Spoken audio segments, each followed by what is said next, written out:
हर शब्द में है सत्य, हर वाणी में प्रकाश, सतलोक आश्रम में गूंज रहा है दिव्य एहसास।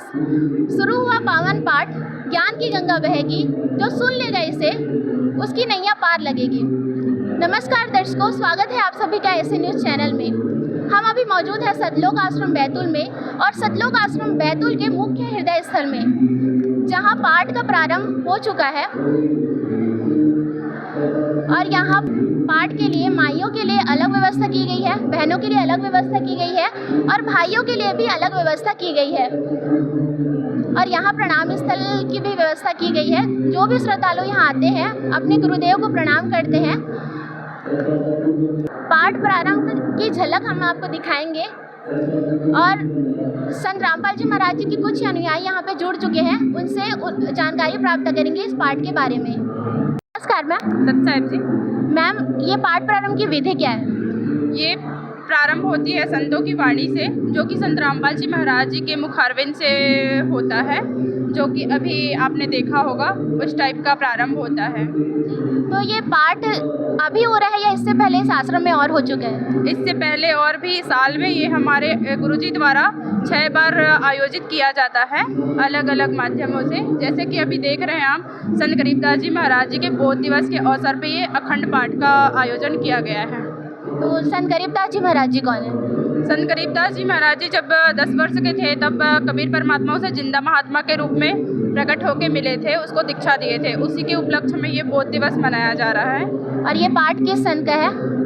संत रामपाल जी महाराज जी द्वारा आयोजित किया जा रहा है, जो गरीबदास जी महाराज जी के बोध दिवस के अवसर पर मनाया जा रहा है। जो पाठ उच्चारित किया जा रहा है वो किस संत के द्वारा लिखा गया है? गरीबदास जी महाराज जी के अमृतमयी वाणी का पाठ हो रहा है, उन्हीं के द्वारा लिखा गया है। जो कबीर परमात्मा है ना, उनकी महिमा का उच्चारण किया गया है इसमें। तो मैम, ये जो पाठ है कितने दिनों तक चलेगा?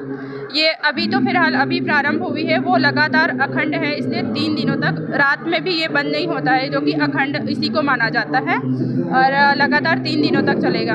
धन्यवाद मैम। सच्चाई। नमस्कार मैम। नमस्कार जी। मैम, आपका नाम क्या है? मेरा नाम श्रीमती राजेश्वरी गायकवाड़ है जी। मैम, कहाँ से आए हैं आप? मैं आई हूँ डोंडी लोहारा ब्लॉक के देवरी गांव से, जिला बालोद, छत्तीसगढ़ से। मैम, तो इस समागम में इस पाठ के साथ साथ किन मुख्य कार्यक्रमों का आयोजन किया जाता है? यहाँ पर निःशुल्क नाम दीक्षा दी जाती है, और निःशुल्क भोजन भंडारा नॉन स्टॉप चलते रहता है, और दहेज मुक्त विवाह होंगे, और रक्तदान शिविर का भी आयोजन किया जाएगा। इसके साथ एक सबसे अच्छी बात है कि यहाँ आध्यात्मिक प्रदर्शनी लगाई जाएगी, जो किसी और समागम में देखने को नहीं मिलता है जी। धन्यवाद मैम। सच्चा है। नमस्कार मैम। सत्साहिब जी। मैम, आपका नाम क्या है? सुमन दासी। कहाँ से आए हैं मैम? सागर से। मैम, तो इस पाठ में आकर आपको कैसा अनुभव हो रहा है? इस पाठ में आकर जो श्रद्धालु सभी आते हैं, वो अगर वो नकारात्मक विचार रखते हैं तो यहाँ आके इस पाठ से सकारात्मक विचार आते हैं, सभी पर प्रभाव पड़ता है सकारात्मक।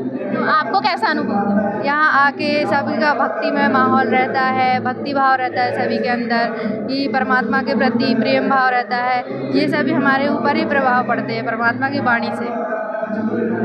तो इस आश्रम में इस पाठ के साथ साथ और क्या क्या कार्यक्रम आयोजित किए जा रहे हैं? इस पाठ के साथ अखंड पाठ है, और भंडारा भी है, रक्तदान शिविर है, दहेज मुक्त विवाह भी होंगे यहाँ पे, ये सभी है। कहाँ कहाँ से लोग आते हैं? यहाँ 14 राज्यों से संगत आती है, सभी राज्यों से।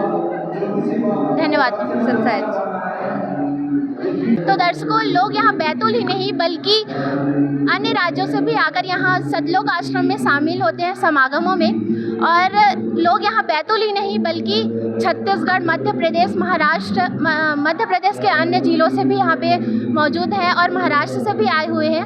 और बताया गया है कि यहाँ 14 राज्यों से लोग यहाँ पे आते हैं और अपने गुरुजी संत रामपाल जी महाराज जी के इन समागमों में शामिल होते हैं। नमस्कार सर। नमस्कार। आपका नाम क्या है सर? चंद्रमणि दास। सर, कहाँ से आए आप? मैं जिला कबीरधाम छत्तीसगढ़ से हूँ। तो सर, हमने देखा कि सतलोक आश्रम में कई प्रकार के कार्यक्रम होने वाले हैं, ऐसा हम श्रद्धालुओं के द्वारा बताया गया। तो यहाँ पे हम देख रहे हैं कि ज्योति जलाई जा रही है, तो इसका क्या महत्व है, इसके बारे में कुछ बताइए।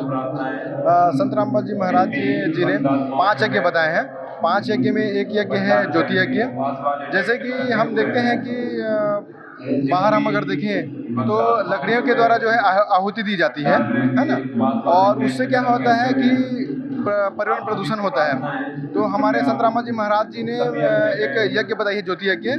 इसमें शुद्ध देसी घी के द्वारा जो है यहाँ पे हवन किया जाता है, जिससे वातावरण जो है प्रदूषित नहीं होता है और हमारा ज्योति यज्ञ जो है संपन्न हो जाता है। एक जो कि एक यज्ञ है वो हमारा हवन यज्ञ जो है वो संपन्न हो जाता है। जी धन्यवाद सर। Thank you. यह थी पाठ प्रारंभ की एक झलक और सतलोक आश्रम में होने वाले एक कार्यक्रम की कुछ जानकारियाँ। पूरी कवरेज आपको दिखाएंगे। लगातार 3 दिनों तक हम एसी न्यूज़ की टीम यहाँ बनी रहेगी, तो बने रहिए हमारे साथ। धन्यवाद।